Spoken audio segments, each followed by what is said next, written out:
«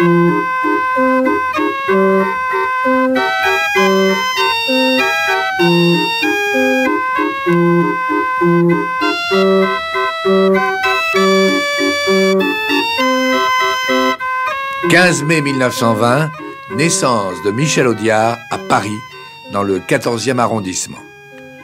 Je suis né près des fortifications, de père inconnu, jusqu'à mes 50 ans, et d'une mère qui, après plus de 20 ans de silence, m'a écrit pour me dire qu'elle m'avait vu à la télé et que je ne devais pas porter des cols roulés, que ça faisait trop vulgaire. Voilà comment Michel Audiard parlait de son enfance sans origine. En général, on n'en savait pas plus long, sauf sur le 14e arrondissement qui avait accueilli sa jeunesse et qui l'avait marqué à jamais de la gouaille du titi parisien. Juste avant la guerre, j'étais amateur lui aussi. André Pousse.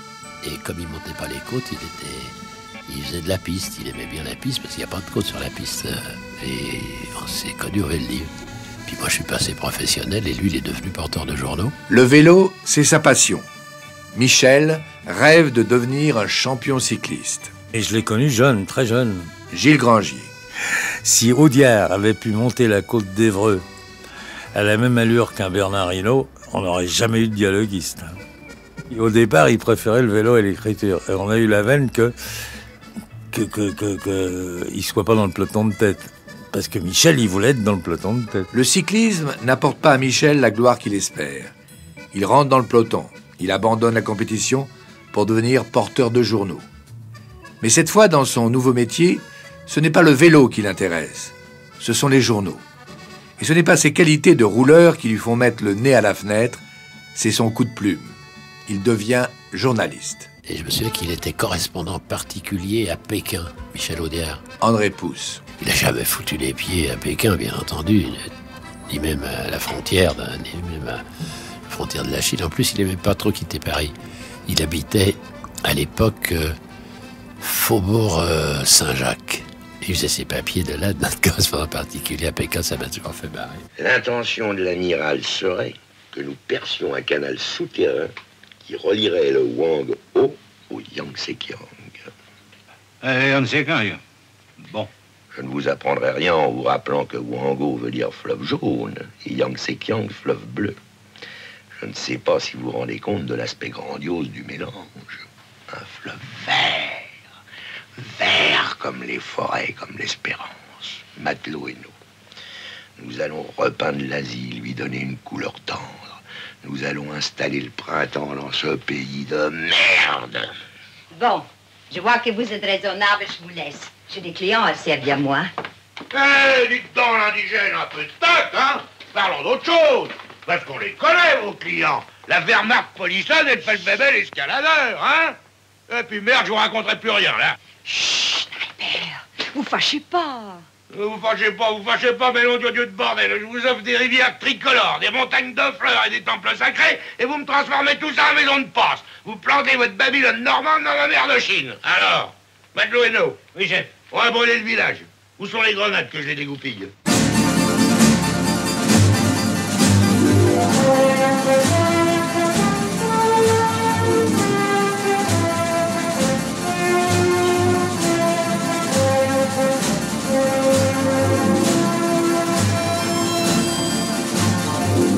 Avec Gilles Grangier, Michel Audiard passe ses vacances à une cinquantaine de kilomètres de Paris, dans une petite ville de la Beauce, Dourdan.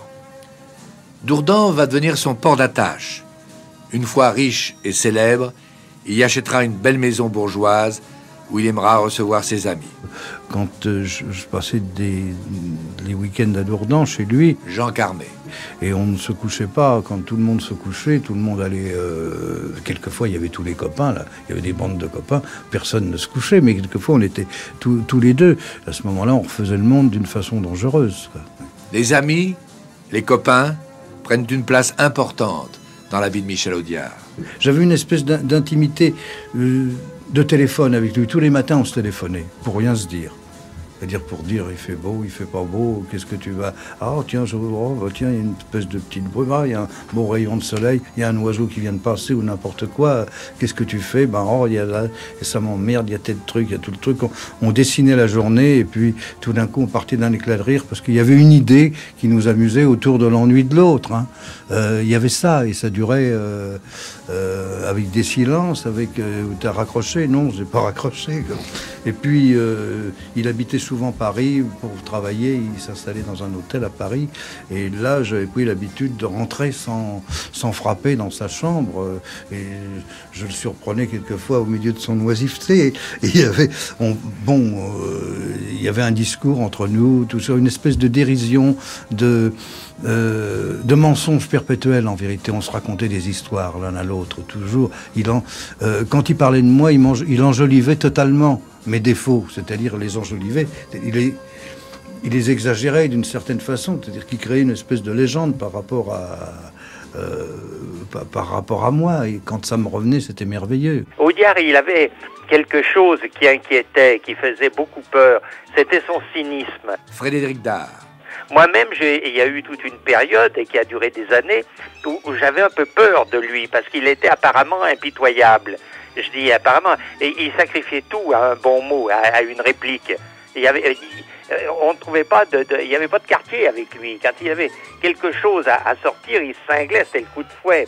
Et puis, on s'apercevait au fil des ans, quand on le fréquentait un peu et qu'on assistait, on s'apercevait que c'était une espèce d'autodéfense, que ce type-là, il maniait son esprit, enfin, comme un bouclier, il se protégeait comme il pouvait derrière cette espèce d'esprit phénoménal qu'il avait. Mais il connaît pas Raoul, ce mec.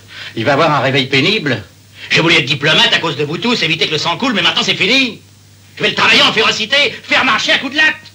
À ma pogne, je veux le voir. Et je vous promets qu'il demandera pardon. Et on garde à vous.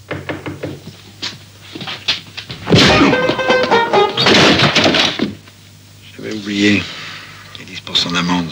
Et je me suis toujours dit que, en poussant, c'est une façon de parler, mais il tuerait père et mère pour un mot. Henri Verneuil. Et un soir, nous étions à un dîner, on venait de signer un film, il y avait Jean Gabin, qui était la vedette du film, enfin on était une dizaine. J'étais très très fatigué, vers minuit, on était encore à table, et je tombais de sommeil, et Michel me dit, écoute, tu devrais aller te coucher, puisque tu es si fatigué. J'ai dit, jamais Michel, je ne partirai jamais tant que tu es là à table. Je partirai toujours après toi, parce qu'une fois que j'étais parti, je ne sais pas ce qu'il allait dire de moi.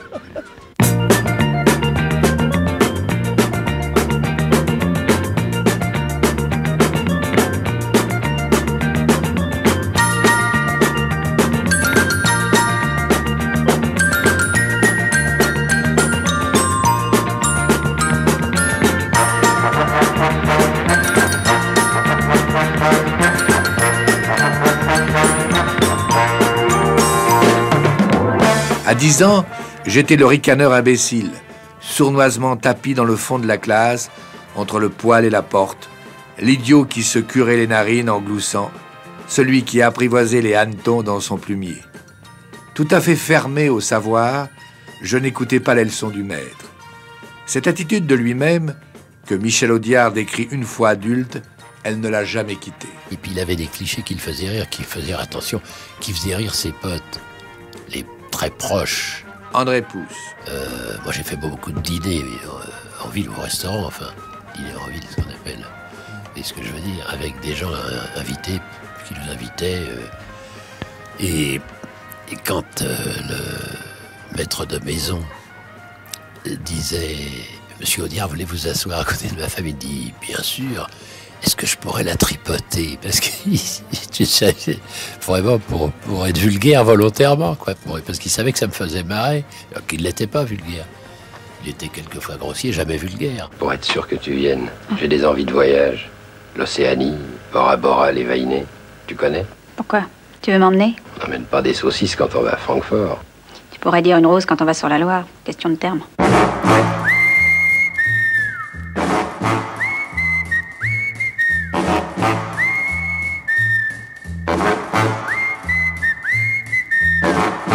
Je me suis toujours demandé s'il ne se fabriquait pas, même dans son accoutrement, s'il ne se fabriquait pas un personnage. Henri Verneuil. Qui collait bien avec lui, en tout cas. Ça faisait un tout. Il était très coquet, il achetait des costumes très très chers, et beaucoup. Et le négligé qu'il avait était très étudié. Ben méfiez-vous, parce que si je vous revois, moi je vous écrase. Et puis j'ai pas de temps à perdre, faut que j'aille jusqu'à Esnay. Si vous y allez aussi vite que je vous emmerde, pour une fois vous serez en avance sur Lorraine.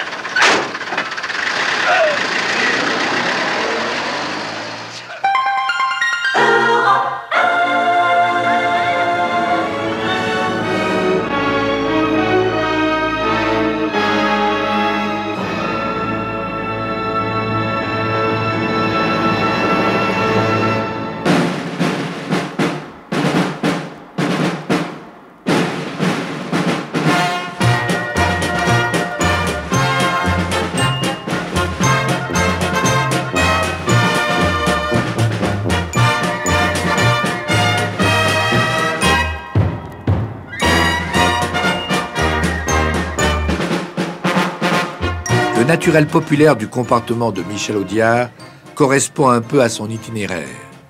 Menacé de travail obligatoire par les Allemands, il entre en apprentissage. Il apprend 2 métiers, celui de soudeur et celui d'opticien. Il aime le travail manuel, mais l'idée d'entrer un jour à l'usine devient sa terreur. La discipline lui va mal. Le travail avec Michel, c'est... D'abord, il arrivait toujours un petit peu en retard, un petit peu beaucoup en retard sur l'heure dite. Henri Verneuil.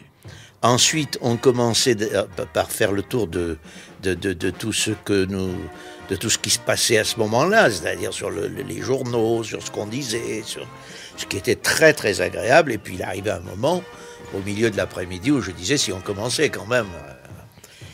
Et puis ça se passait toujours très agréablement parce qu'il était aussi drôle dans la vie que dans ses films quand il écrivait le dialogue.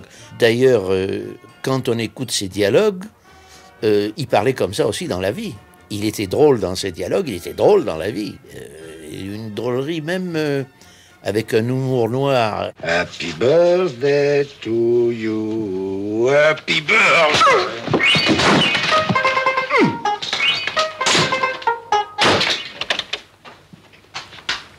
Il est parti. Ah oui, t'as déjà vu ça? En pleine paix. Il chante et puis il craque un bourre-pif. Mais il est complètement fou, ce mec. Mais moi, les dingues, je les soigne. On va lui faire une ordonnance. Et une sévère. Je vais lui montrer qui c'est Raoul. Aux 4 coins de Paris qu'on va le retrouver éparpillé par petits bouts, façon puzzle. Moi, quand on m'en fait trop, je correctionne plus. Je dynamite. Je disperse. Je ventile.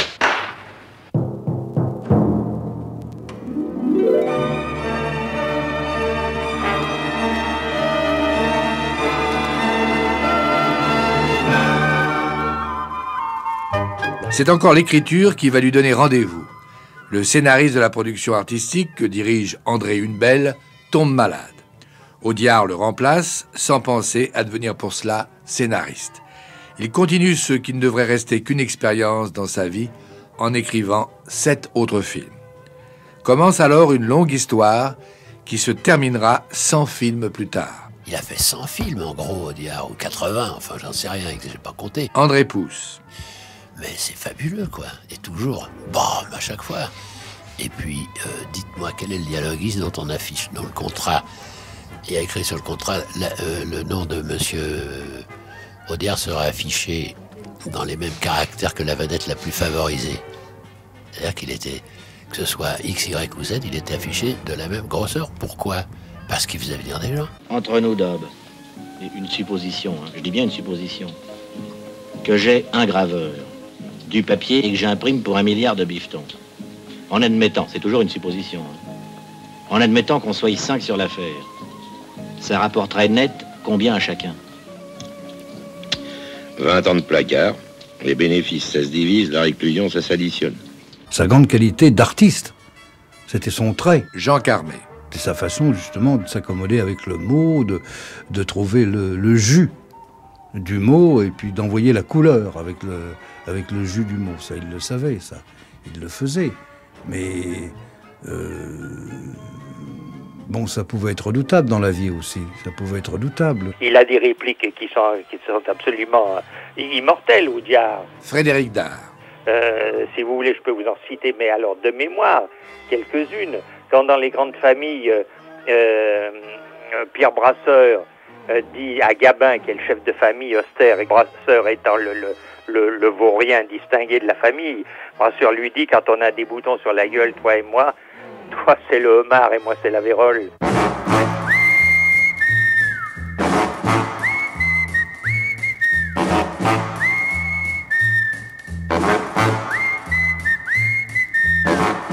Michel se défend de parler argot.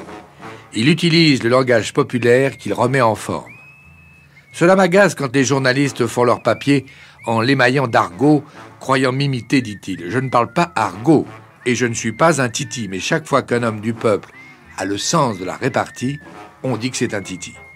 Quand c'est un homme du monde, on dit qu'il a de l'humour. Un soir, je descends, j'avais fait une bringue avec mon fils et mon père. Frédéric Dard. Ça m'arrivait à l'époque, on aimait bien se retrouver les trois d'art, et on fait un dégagement dans Paris. On se retrouve, il était, je sais pas, minuit, complètement défoncé, à Chélip. Je descends aux toilettes et qui vois-je Michel qui titubait devant une stalle d'urinoir, vous voyez. Et alors, on s'embrasse pas parce que c'était pas de circonstance, mais je lui dis, Michel, qu'est-ce que je viens d'apprendre dans le journal? Il paraît que tu divorces, et il me dit, pas moi, ma femme. Sois le bienvenu, Albert. Je me disais toujours, ça peut pas durer. On le reverra un jour. Et te revoilà, comme au bon vieux temps. Tiens, je me sens attendre moi. Que qui? Ah, toi, tu ferais mieux de t'en tenir là avant que tes Espagnols t'en prennent. Monsieur Hainaut, si la connerie n'est pas remboursée par les assurances sociales, vous finirez sur la paille. Dis donc, petit malpoli, tu veux que je t'apprenne? Monsieur Hainaut, je vous interdis de tutoyer mon homme de bar. Je vous ai déjà dit que vous n'étiez pas de la même famille. Alors toi, je te préviens, si t'es venu pour me donner des ordres, je vous virerai tous les deux à coups de pompe dans le train.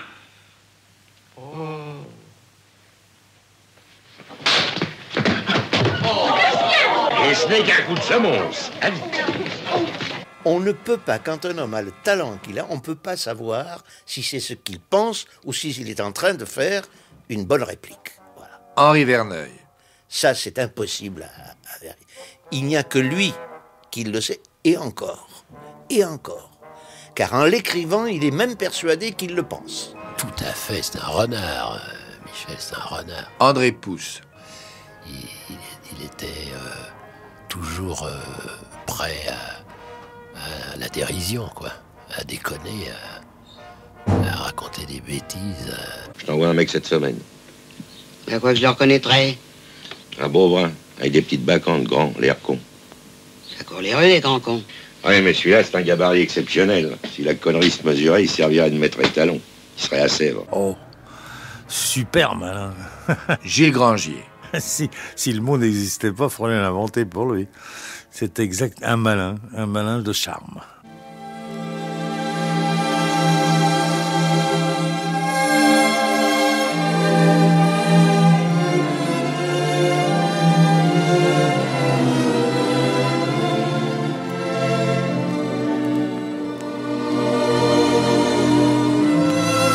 Autant la réplique pouvait être féroce, autant le trait pouvait parfois être généreux. Jean Carmet, son ami, s'en souvient. On se connaissait depuis longtemps et puis après j'étais rentré dans son atmosphère professionnelle. À un moment, ça c'est très très curieux, ça c'est une chose qui m'a beaucoup touché. Je suis rentré un petit peu dans son atmosphère professionnelle à une période où ça ne collait pas du tout pour moi. Ça marchait très très mal pour moi. Hein. Et j'ai senti qu'il m'aimait bien par une phrase qu'il avait dit sur moi dans un journal. Hein. On lui avait posé la question, voulez-vous voir, dans quel rôle aimeriez-vous voir Gabin, aimeriez-vous voir Delon, aimeriez-vous voir Ventura, aimeriez-vous voir Belmondo? Il les définissait à travers un rôle, et puis il avait conclu, et j'aimerais voir Jean Carmet dans. Et ça m'avait tout d'un coup, à une période quand ça va pas du tout, tout d'un coup se ressentir un petit peu dans la cour de ceux qui sont au top, tout ça, ça fait quelque chose. Et ça, je ne sais pas si c'est rendu compte de l'optimisme que ça avait pu me donner une période difficile de ma vie. Une période difficile de la vie de Michel Audiard, celle de la mort de l'un de ses fils.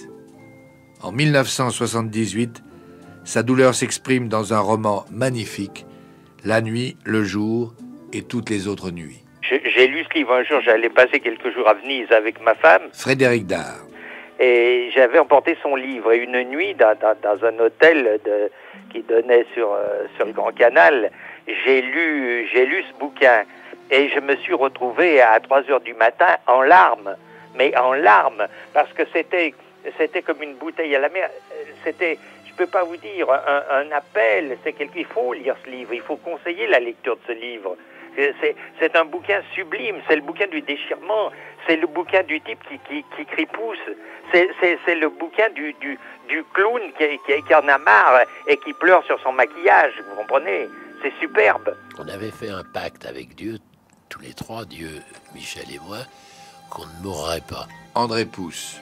Et puis, il y a eu une couille dans l'ordinateur, puisque lui, il est parti. Mais je crois que pour parler sérieusement, qu'il était croyant. Il croyait en Dieu. L'église, tout ça, c'était du bidon pour lui. Mais il croyait en Dieu. Je pense qu'il a cru en Dieu jusqu'au jour où François s'est tué, son fils. Il s'est enrôlé autour d'un arbre rentrant à Dourdan, à Bièvre, dans le bas de Bièvre. Il a raté un virage. Et là, alors, ça... Mais je l'ai connu, il croyait en Dieu. C'est ça la vie éternelle, quelque part, quoi. Jean Carmet. Je suis pas un homme de religion, mais c'est ça, c'est la permanence dans l'esprit. C'est beaucoup plus présent qu'une photographie ou qu'un souvenir pittoresque. C'est le flou des choses. C'est une caresse de vie, ça souffle de temps en temps. Bon, je respire un petit coup d'air, puis je dis tiens, c'est un coup d'air qu'Audiard a déjà respiré. Quelque temps après la sortie de son bouquin, il m'est arrivé personnellement, enfin il nous est arrivé dans ma famille une chose très grave. On a kidnappé ma fille, comme vous avez entendu parler. Frédéric Dard. Et alors, Michel, je ne m'attendais pas du tout à recevoir un mot de lui, parce que c'était pas le genre de type à se manifester dans ces circonstances. C'était pas le gars qui vous envoyait un mot de condoléances quand vous aviez perdu papa, maman, vous comprenez? C'était ailleurs, son âme, quoi, sa compassion. Et il m'a envoyé un mot de quelques lignes qui est absolument superbe. Et il m'a écrit simplement: je suis malade comme un chien et il a fallu ça pour savoir que je t'aimais.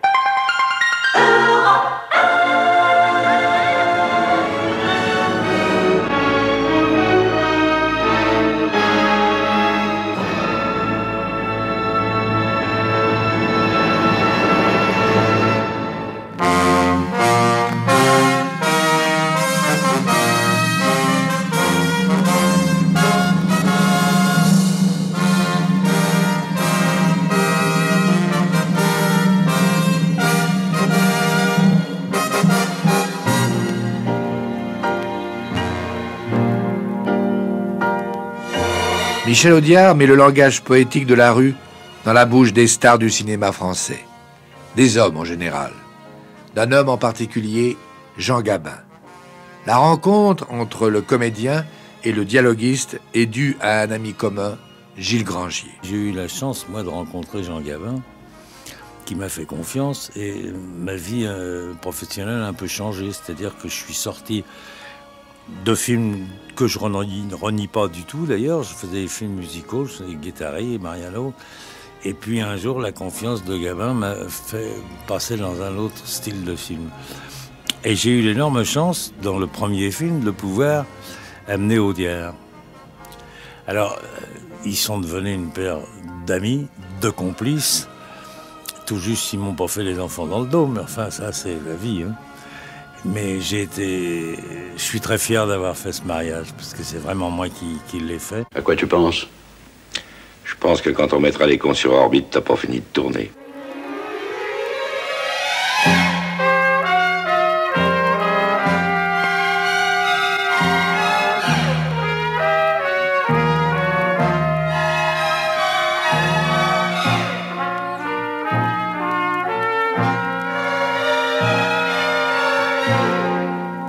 Eh ben, la rencontre, au début, Jean était un peu méfiant.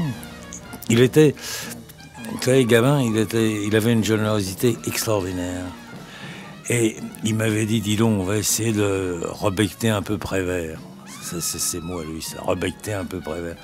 Et je lui dis, mais Prévert n'a pas besoin d'être rebecté, il s'occupe il fait des films et des émissions pour les mômes, il est dans le Midi, il n'a pas besoin de nous. Moi, je veux bien, je demande pas mieux, mais je serais ravi de venir.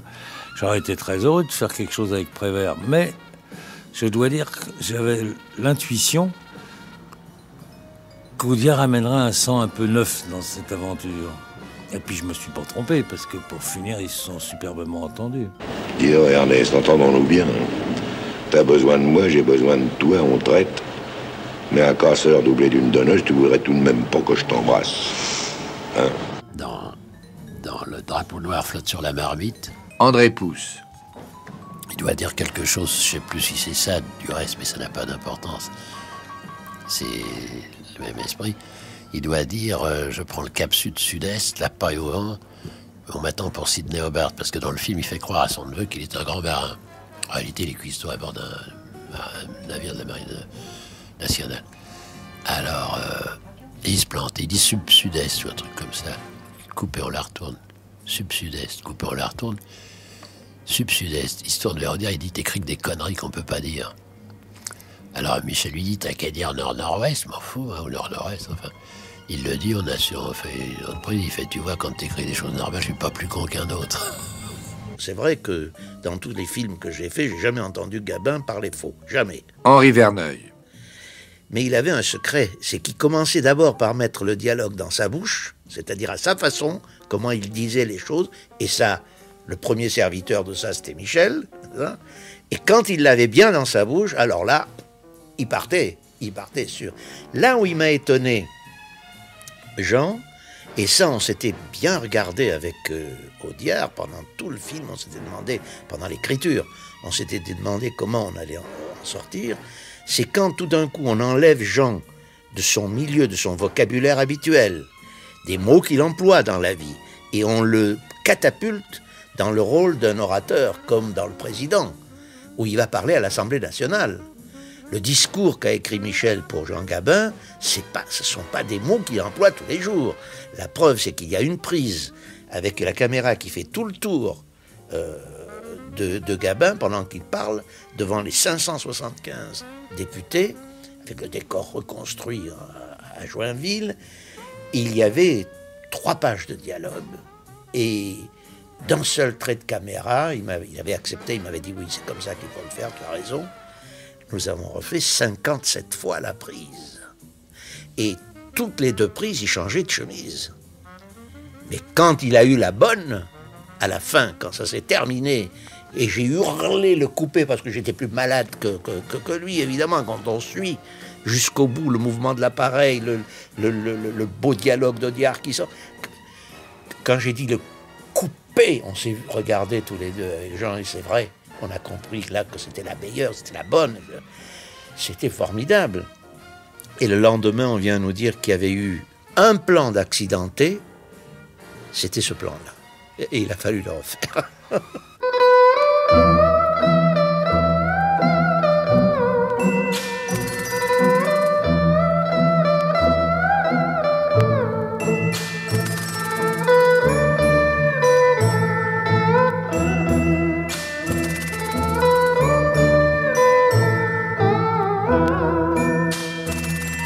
Audiard-Gabin devient très vite le doublé gagnant du cinéma français. Un cinéma populaire, parfois contesté par la critique. Pour Audiard, il y avait toute une intelligentsia qui tordait un peu le nez sur ses dialogues, sur ses films. Frédéric Dard. Et puis quand il n'a plus été là, c'est un peu comme Coluche dans un autre style. Quand il n'a plus été là, on s'est rendu compte qu'il était irremplaçable, disons le mot. Et je pense que que cette position devrait être davantage marquée d'une façon plus officielle. Cela dit, il se fichait des honneurs. Il n'est pas question d'honneur. Il est question simplement de, je sais pas, de préparer les gars nouveaux qui savent pas qui est Audiard à faire sa connaissance. Parce que c'est un monsieur qui a marqué le cinéma. Alors là, monsieur Quentin, je te rétorque que Primo, je l'ai viré. Deuxio, des ivrognes, il y en a assez dans le pays sans que tu les fasses venir de Paris. Un ivrogne. Oh ben un peu, oui. Même que le père Bardas qui boit 15 pastis par jour, il n'en venait pas. Ah, parce que tu mélanges tout ça, toi. Mon espagnol, comme tu dis, et le père Bardas. Les grands-ducs et les bois sans soif. Les grands-ducs? Oui, monsieur. Les princes de la cuite, les seigneurs. Ceux avec qui tu buvais le coup dans le temps, mais qui ont toujours fait verre à part. Dis-toi bien que tes clients et toi, ils vous laissent à vos putasseries, les seigneurs. Ils sont à 100 000 verres de vous. Eux, ils tutoient les anges. Excuse-moi, mais nous autres, on est encore capables de tenir le lit sans se prendre pour Dieu le Père. Mais c'est bien ce que je vous reproche. Vous avez le vin petit et la cuite mesquine. Dans le fond, vous méritez pas de boire. Tu te demandes pourquoi ils picolent, l'Espagnol? Et pour essayer d'oublier des pignoufs comme vous. Combien qui fait ton lot de rouget, là? 300 francs le kilo. Je te préviens que j'en ai retenu la moitié. Eh ben, moi, je prends le tout. Allez, emballe-le-moi, je vais venir le prendre. Décidément, on peut plus causer de rien avec toi, tiens. C'est trop con. Jamais Michel n'a écrit autrement que ce qu'il avait envie d'écrire. Henri Verneuil. Il n'a jamais habillé les uns et les autres. Il faisait du Audiard. Et il fallait dire du Audiard, et c'était très bien comme ça, parce que c'était ça, Michel. Alors, quand on a quelqu'un qui est fait pour dire du Audiard, comme Gabin, alors là, la rencontre est parfaite. C'est comme ça que les deux personnages se rencontrent bien. Oui, on se réunissait beaucoup, soit ici, à la maison. Gilles Grangier. En plus, ma femme, Lucille, était très copine avec la femme d'Audiard. Enfin, tout ça allait très bien. Et puis, de temps en temps, on a réussi à amener le père Gabin à Dourdan, ce qui était un vrai problème, parce que pour lui faire faire 50 km dans une voiture qui ne conduisait pas, c'était quelque chose, il avait peur de tout. Mais on se réunissait beaucoup chez lui, chez le père Gabin, qui à ce moment-là habitait rue François 1er. Alors c'était très simple, très facile. Et on a fait... Enfin, la moitié de nos scénarios ont été fabriqués dans ces trois maisons. Avant d'être dans les bureaux, on bavardait entre nous, ce qui peut-être a donné cette espèce de familiarité qu'il y avait dans nos rapports et je crois dans notre travail et dans nos résultats.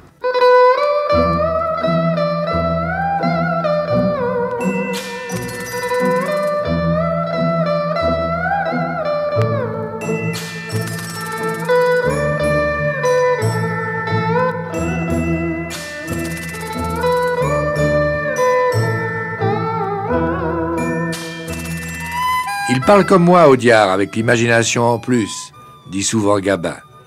Entre les deux hommes existent aussi de nombreux points communs. Une certaine façon de vivre bien française. Par exemple, il n'aime pas voyager. Pour Gabin, passer la Loire, c'est déjà la grande aventure. Gabin appelait Audiard le petit cycliste. Gilles Grangier. Il l'appelait Audiard, il disait « Où il est le petit cycliste ?» Tu vois, ça donnait un espèce de ton. Et quand Michel me disait où est Audiard, où est Gabin, il me disait où il est le vieux. Il nous emmerde un peu, mais enfin on va voir. C'était ça un peu les rapports. C'est très courtois, mais ils étaient très amoureux l'un de l'autre. Hein. Il y a une grosse estime. C'était quand même un peu macho aussi. Puis ils font cul et d'une mauvaise foi redoutable. Qu'est-ce que j'ai ri avec lui, avec ça. Comme moi, je le suis aussi un peu. André Pousse. Mais j'ai vu des trucs avec Gabin qui l'était aussi, comme c'est pas possible. C'est drôle. Un jour, on quitte Saint-Maurice, où on tournait, le Pacha, je crois, oui. Et on devait dîner ensemble, Gabin, Audiard et moi, au bistrot 121, rue de la Convention. En rentrant dans Paris, il y avait le chauffeur de la production, Gabin à côté, Audiard derrière le chauffeur et moi derrière Gabin. Et on est tous les quatre avec le chauffeur là. On roule, on arrive dans Paris, le chauffeur fait « Par où je passe par la rue de la Convention ?» Et Audiard lui fait « Quand on arrive au pont de Tolbiac, tu prends le pont de Tolbiac, tu roules tout droit, tu prends la rue de Tolbiac, la rue d'Alésia, tu tombes dans la rue de la Convention, et tu t'arrêtes au 121 et Gabin qui est devant, il fait... Tu vas tout droit jusqu'au pont Mirabeau, tu tournes à gauche et tu prends la rue de la Convention, tu t'arrêtes au 121, c'est beaucoup plus simple. Et on roule. On On arrive au pont de Tolbiac, le mec, il oublie la deuxième version, il tourne à gauche pour le pont de Tolbiac. Bon, on roule, on arrive, on va quitter le pont de Tolbiac, et il y a un semi-remorque qui veut tourner à droite devant nous, et puis il se plante un peu, le mec a mal manœuvré, le feu passe au rouge, il attend, les autres voitures passent, il recommence sa manœuvre, le feu passe au rouge à nouveau, et là, finalement, au vert, et ça va. Et nous, on a donc fait 2 feux verts pour rien, quoi. C'est-à-dire 2 minutes, peut-être, 2 minutes et demie. Et à ce moment-là, Gabin se tourne vers Audiard et lui fait « Avec tes conneries, et si le pont s'était écroulé, on aurait eu bonne mine. » Ben quoi, vaut bien que la jeunesse s'amuse. Ben voyons, on va mieux là qu'au bistrot, près de l'air. Si je te disais, mon bâtisse, c'est que l'année dernière, rien qu'en comptant les avancantes, les inter, puis le gardien de but, ils appellent ça. Eh ben, on a eu un tibia, une rotule cassée, puis une fusion de poitrine. Donc pour me dire qu'on avait ces rendements-là, école Picon Citron, non?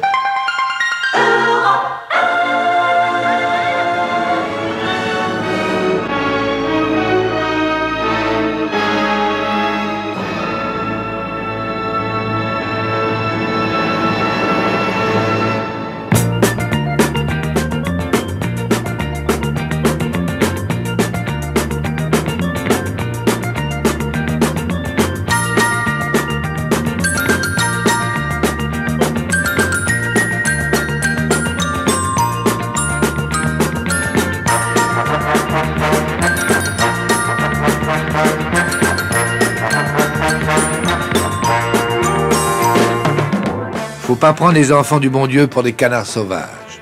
Elle boit pas, elle fume pas, elle drague pas, mais elle cause. Le cri du cormoran le soir au-dessus des jonques. Le drapeau noir flotte sur la marmite. Elle cause plus, elle flingue. Comment réussir quand on est con et pleurnichard? Les titres des films écrits et mis en scène par Michel Audiard semblent échapper de répliques de dialogue. De 1968 à 1974, Michel Audiard réalise un film par an. Souvent contesté comme metteur en scène et comme scénariste, il finit par retourner à sa matière préférée, là où aucun autre ne peut rivaliser avec lui, le dialogue. Et c'est vrai que, je parle pas de moi là, mais c'est vrai que Michel avait besoin d'un metteur en scène. Henri Verneuil. De quelqu'un qui peut lui tenir tête pour certaines longueurs, pour certaines façons de raconter les choses. Devant un talent immense, personne ne discute le talent immense qu'il a eu, mais je crois qu'il avait besoin d'un metteur en scène. Et chacun à sa place. Il y avait un pige, le Mexicain, tout le monde l'aurait donné à 100 contre 1, flingué à la surprise. Mais cet homme-là, ce qu'il a sauvé, c'est sa psychologie. Tout le monde n'est pas forcément aussi doué. La psychologie, il n'y en a qu'une. Défourailler le premier. Et le Mexicain, ça a été une épée, un cador. Moi, je suis objectif, on parlera encore de lui dans 100 ans. Seulement, faut bien reconnaître qu'il avait décliné, surtout de la tête. Enfin, toi qui as causé en dernier, t'as sûrement remarqué. Remarqué quoi? T'as quand même pas pris au sérieux cette histoire de succession. Ben, j'ai eu tort. On te connaît pas. Et laisse-nous te dire que tu te prépares des nuits blanches, des migraines, des nervous breakdown, comme on dit de nos jours. Dis donc, ça te gêne pas qu'on y aille ensemble? C'est pas que vous gênez, monsieur Fernand, mais je ne sais pas si ça va bien vous plaire. Eh ben ça, je te le dirai. Des types comme Audiard, des types comme Boudard, des types comme Cavana même, vous voyez, et des types comme moi. Frédéric Dard. Nous sommes profondément les enfants de Céline. Et le rameau mère, c'est Céline. Nous autres, nous sommes des rejets, je pense, enfin, plus ou moins vivaces, plus ou moins réussis, plus ou moins intéressants. Mais nous sommes tous des rejets de Céline. Eux, quand ils démarraient un bouquin, les 4 ou 5 premières pages, c'était du Céline. Toujours, y compris Michel. Quand il démarrait, quand il avait décidé, Michel, d'écrire de la prose, il démarrait, c'est célinien. Et puis, leur personnalité reprend très vite le dessus, et ils en ont plus besoin. Moi, je l'ai vu écrire, j'étais assis devant lui. André Pousse. Ça m'est arrivé de dire, bah monte, il était monte, alors je montais dans le bureau, parce que je dis je monte, parce que c'était au premier étage de la maison de Dourdan. Et il était assis, je le voyais écrire, il écrivait. Et puis d'un coup, hop, il tirait un trait, il mettait un mot dessus, puis il continuait, quoi. Il avait une dextérité. En plus de ça, il écrivait plusieurs films à la fois, souvent. Des fois, il écrivait la fin d'un film, le début d'un autre. Et puis des rectifications sur un autre film. Il touchait un peu d'oseille sous la table, quoi. Bougez pas! Les mains sur la table. Je vous préviens qu'on a la puissance de feu d'un croiseur et des flingues de concours.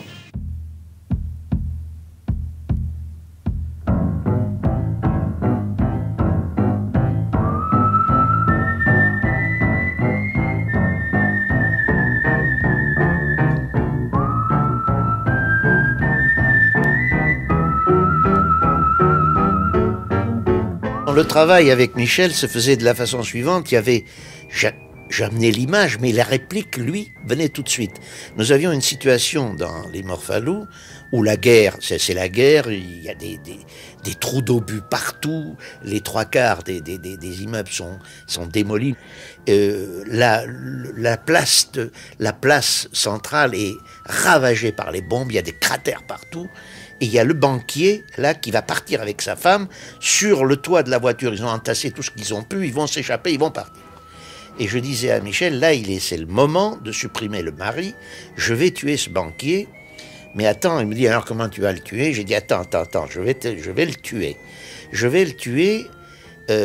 Il va avoir une envie de pisser, ce qui est une chose, un besoin tout à fait. Et au milieu de tout ce paysage lunaire, avec toute la guerre qui est passée par là, il va aller au bord de ce cratère-là et il va faire pipi. Or, au fond de ce cratère, de ce trou, il y a un tuyau à haute tension qui est déchiqueté. Et je dis, il va pisser sur cette ligne de haute tension et il va être électrocuté sur... Ah, il me dit, ça c'est chouette. Et sa femme qui arrive, il me dit, voit l'homme complètement foudroyé. Et tu sais ce qu'elle va dire, me dit-il. Je dis non. Eh bien, elle va dire, c'est bien la première fois qu'il fait des étincelles avec sa bite. Je dis, tu peux pas dire ça, c'est pas possible. Eh bien, j'avais amené l'image, mais la réplique était là. Bon, bah, en route. Moi, je demande juste un instant.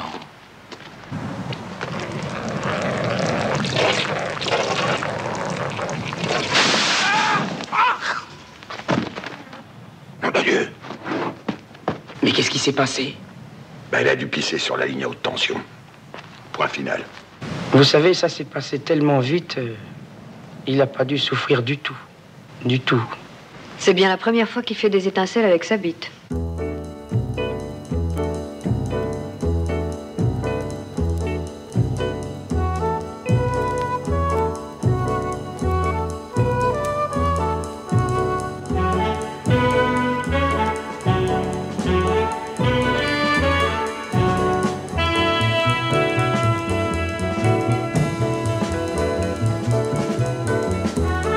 Superstar du dialogue, Michel Audiard donne à son métier une image et une notoriété que le public et les professionnels ne lui reconnaissaient pas. Il est aussi le premier dialoguiste à recevoir des cachets de star. Je ne l'ai jamais vu aimant l'argent. Non, Michel, alors, milieu de ça. Henri Verneuil. Mais il en dépensait beaucoup. Il y a eu l'année de ses 2 Ferrari. Et puis tout était un peu à l'avenant. Et puis il recevait beaucoup chez lui. C'était un grand seigneur, Michel. Il y avait table ouverte chez lui le week-end. Toutes les chambres étaient prises. C'est donc l'argent ne servait qu'à mener la vie qu'il avait envie de mener. C'était pas pour thésauriser, c'était pas pour mettre de l'argent de côté. C'était ça. Et il en a toujours manqué, il a toujours eu des dettes envers le fisc, en se disant toujours, grave erreur, un jour ils seront bien obligés d'éponger tout ça. Et vous voyez toujours, je fais toujours un rapprochement avec Janson, qui lui aussi était comme ça, il ne savait pas du tout ce que c'était l'argent. Mais il avait décidé une fois pour toutes, Janson, et c'est là où nous rejoignons Audiard, il avait une fois pour toutes décidé que payer des impôts, c'était immoral. Et il avait dit à sa femme, j'étais là, je travaillais sur La Vache et le prisonnier avec lui, il avait dit, je ne veux pas que tu payes des impôts, c'est clair. Tu vas voir le contrôleur et tu dis, mon mari a dit que nous ne paierons pas des impôts. Et Claude Janson, qui était là, me fait un clin d'œil et lui dit, Henri, absolument, dès demain matin, je vais lui dire ça. Et puis elle est revenue après avoir fait des courses et elle lui a dit, ça y est, il accepte. Et Henri est mort des années après, en étant absolument persuadé qu'il ne payait pas d'impôts. Et il m'a dit, tu devrais demander à Claude comment elle a fait, parce que c'est idiot de payer ces jeux, c'est ridicule et injuste de payer des impôts. Alors, il dort le gros con? Il dormira encore mieux quand il aura pris ça dans la gueule. Il entendra chanter les anges, le gugus de Montauban. Je vais le renvoyer tout droit à la maison mère, au terminus des prétentieux.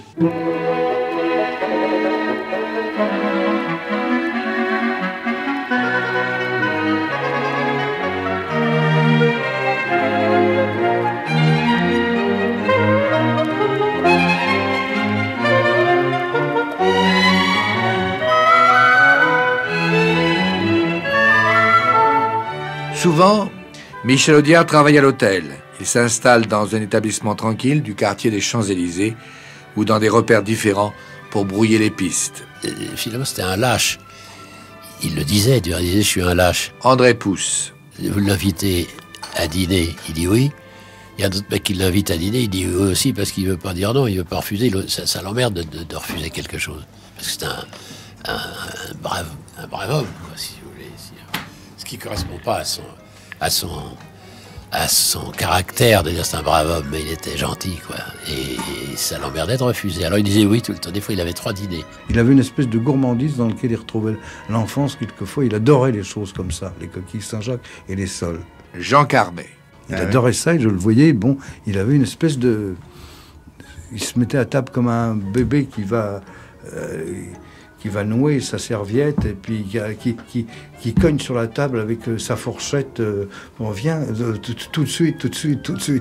C'était extraordinaire. Il y avait ça et les potages aussi. À table, Michel Audiard garde la dent dure du dialoguiste. La conversation est souvent épicée. On parlait des confrères, parce qu'il avait la dent tellement dure que c'est un bonheur que de balancer des noms sur le tapis de la conversation, si j'ose dire. Frédéric Dard. Rien que pour les lui jeter en pâture, voir ce qu'il faisait.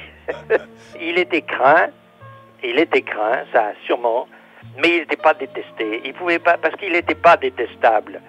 C'était un type, on sentait trop, je sais pas, il y avait quelque chose de tellement flamboyant en lui. Il y avait une telle chaleur. Même dans ses pires ironies, dans ses pires impertinences, que il y avait ce frémissement humain, vous voyez, qui fait tout pardonner, qui fait tout passer. Il faisait tout passer, ce type-là. Mais tout. Qu'est-ce que tu prends?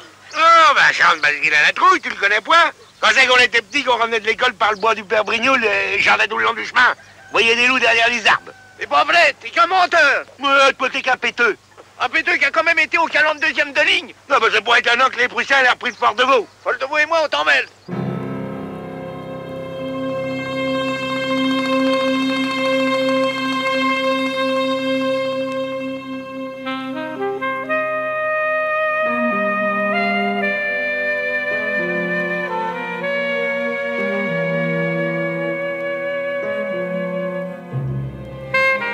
Michel Audiard est mort des suites d'une longue maladie à 65 ans, le 27 juillet 1985. Il y a un festival Michel Audiard à Lourdes. André Pousse. Alors, il y a un gars qui me téléphone, j'ai cru que c'était un canular parce qu'il a écrit un bouquin dans lequel il dit qu'il ne faut pas aller à Lourdes, que c'est épouvantable, qu'on risque d'accident de voiture. Ils sont très organisés de façon à pouvoir vous accueillir là-bas pour le miracle, etc., pour reprendre vos sous. Tout ça pour rigoler, il n'a rien contre Lourdes, il s'en foutait. Et quand on m'a dit ça, j'ai dit, puis j'ai vu que c'était la vérité. Et comme c'était vraiment mon ami, je vais y aller, quoi. Et tu viens d'oser dire là, hein? Vilain cocu! Salmon Trachou, comment tu m'as appelé? J'ai dit que ton Adèle, il y a que le train qui y était pas passé dessus. Retire ça tout de suite, ou bat ton cimetière, tu vas le visiter en client. T'allais pas vous battre, non? Ta mari soit y aller un peu vite dans le trou, c'est peut-être une affaire entre le Blaise et le Gob. Quoi? J'ai dit peut-être. Mais ça nous empêche pas d'aller porter des fleurs. Bah, puis dans le même temps, on ira dire au revoir à nos vieux copains, l'Émile, l'Antoine et puis le Thomas Lapoile. Très bon Dieu, ce cimetière-là, c'est nos 20 ans, quoi. Bye bye. Vous venez d'écouter Destins extraordinaires, un podcast issu des archives d'Europe 1. Réalisation, Julien Tarot. Production, Romy Azoulay. Patrimoine sonore, Sylvain Denis, Laetitia Casanova, Antoine Reclus. Destins extraordinaires est disponible sur le site et l'appli Europe 1. Écoutez aussi l'épisode suivant en vous abonnant gratuitement sur votre plateforme d'écoute.